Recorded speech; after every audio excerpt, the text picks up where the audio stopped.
What nonsense am I talking? Immediately. Okay, what nonsense am I talking? I'm worshiping an animal. That must be because of the desert. It seems absolutely to demand prayers. How beautiful it is here. The reddish color of the stones is wonderful. B, cross out B. They seem to reflect the glow of 100,000 past suns. These small grains of sand have rolled in fabulous primordial oceans. Over them swam primordial monsters with forms never beheld before. Where were you, man, in those days? On this warm sand lay your childish primordial animal ancestors, like children snuggling up to their mother. Roll the clip. Every grain of sand will outlive every man alive and every man that ever will be born. Immortality? I'll hold it in my hand. Someone who's concerned about being, like, culturally appropriate and sensitive has to shift from one perspective to another, or ought to. For example, Goa. It's been about 600 years since they've been Catholic. Yeah, they had an inquisition. Yeah, they killed 15,000 Hindus during the Inquisition. And then it ended, and then there was intermarriages between Catholics and Hindus, and there were mixed families in which both elements of both traditions were honored within the same families. And there's people today whose great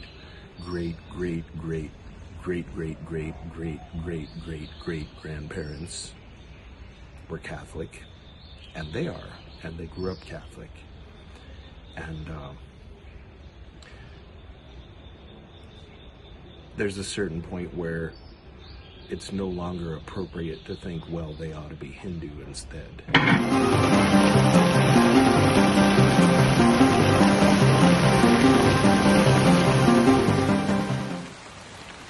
Now I know what you're thinking.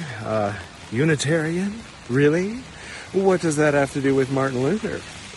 But don't forget, he did open the can of worms. And even the very last of the worms that came out hundreds of years later and was rainbow-colored, still kind of part of his legacy.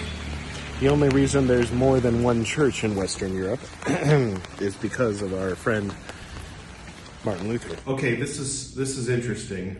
Clearly the me on the screen that you just saw that was standing in front of the Shillong Unitarian Church was under the impression, and had been for decades, that the Unitarian Church is somewhat newer than, say, the Lutheran Church. However, that is not the case. It turns out that the Unitarian Church of Transylvania, it was founded by a theologian who was born in 1520.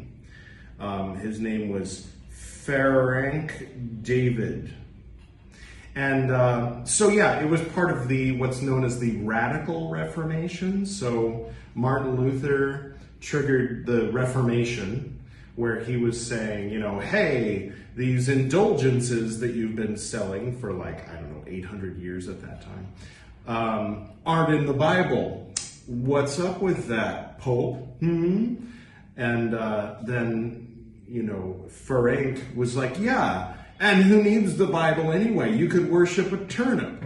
The common property of all Chinese philosophical trends.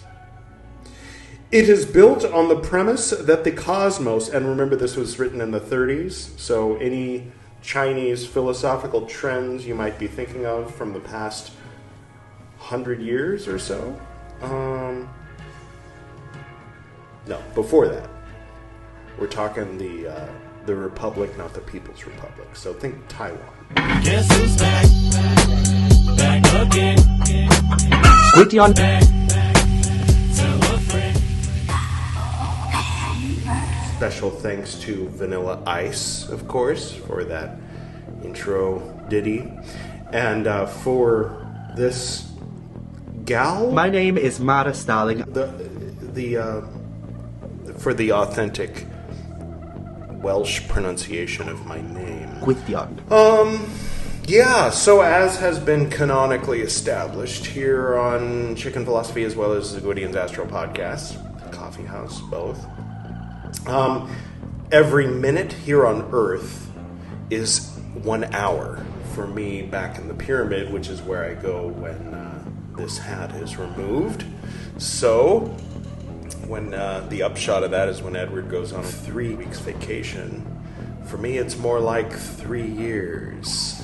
3 years hanging out in the New World Order pyramid with old Prescott and Bush Sr., you know. A new world order. Hey, get back in the pyramid. But anyway, one day we got a package from Amazon, and it was this white eagle. I think Amazon accidentally sent it to us, but it was addressed to me, and I was like, all right, I guess I have this now. So I think it was something the gods wanted me to have, so this is like divinely ordained that I should put this card up on the screen. The snake. To sum up, Jesus on the cross is both the symbol and the reality of the immense labor of the centuries, which has little by little raised up the created spirit and brought it back to the depths of the divine milieu. He said the thing, he said the title of the book. Contemplating an unanswerable question like, for example, what is the sound of one hand clapping? All right, Bart Simpson. How about this one? How is it that the Great Awakening and wokeness have opposite definitions?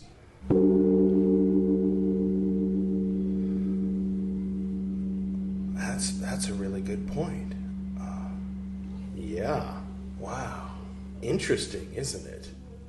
And now that you've achieved your Satori, it's worth considering that a truly enlightened person neither accepts nor rejects, is neither repulsed nor attracted to anything.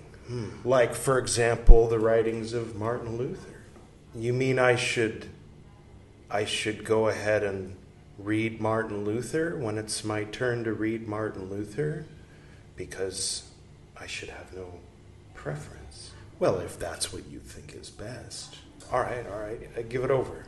It's already in your hand. Oh, so it is.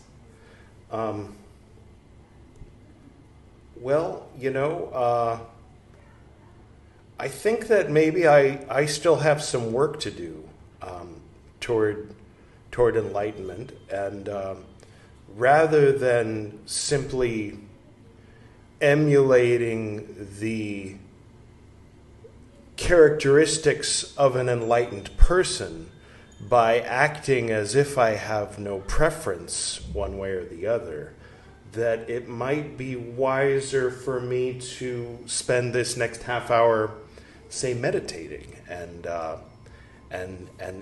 patiently work my way toward enlightenment, to achieve a state of consciousness in which I really genuinely do have no preference one way or the other. That, I must admit, is a little bit wise, Gwydion. Oh, thank you. Yeah, I get that a lot. Well, you understand. I had to try. It was a valiant effort. Pretty sure I'm the foolish youth in that one. Thank you. Born in 1978. It's been a while since somebody called me a youth. All right. Here we go. And Editor Edward, I know we agreed on dulcimer, but I was thinking maybe the other dulcimer. There it is. Okay. You ever get born in the middle of a ping pong match to parents who really weren't that into ping pong, but then they die, and then you're just surrounded by ping pong for I don't know, 25 years or so. And then one day you get in a rocket ship and go out into space and live there. And you look back one day at the Earth and everybody's like, ping pong! Yeah, fucking ping pong! And then they're like, oh, space, yes, that relates to ping pong in this way. And, you know, it's just kind of annoying and obnoxious. And you're kind of glad to be in space. And part of you kind of almost wants to cut out that little voice in your head that occasionally says, hey, why don't you look back to the ping pong game? You know people down there. You used to back in the day. Wonder how they're doing. They're down there. We're fucking ping pong. I remember when I was a wee lad, and I'd get up early, and I'd go to the Encyclopedia Britannica, and I'd look up cat and snake, human body and brain, and look at all the pictures.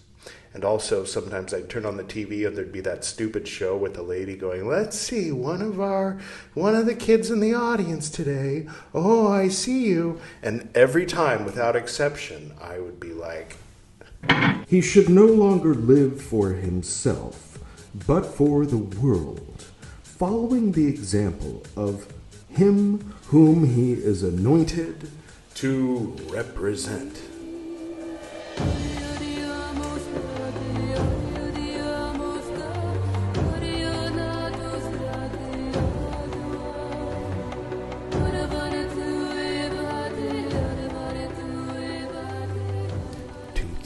Amber, 1/3 rose. BT, it was one thing telling everyone about the masks, but don't give them the recipe.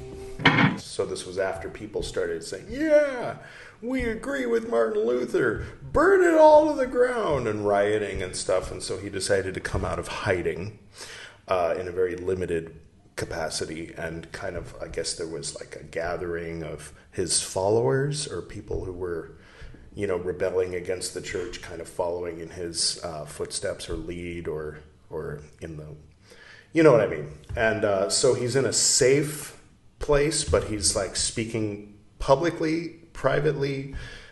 I imagine it's a closed room. I don't know if it was open air or what, but anyway, he's standing up there. He's got his little bald, you know, kippah, you know, the bald part, and then some hair around here, dressed as a monk, speaking to a relatively small group of people. Honestly, I don't know how many people he's speaking to, but he's speaking to the rebels.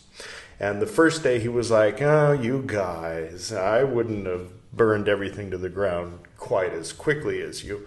And then the second one, he seemed to be a little bit more like, you shouldn't have burned everything to the ground. You know, now he's, now here's the third one, so we'll find out what he said. While the conscious spirit has the power. I've got the power!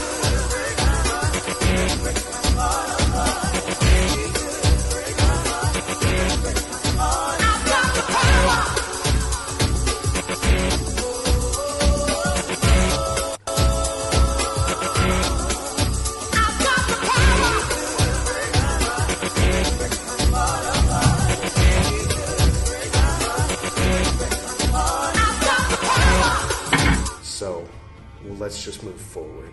First, cheers.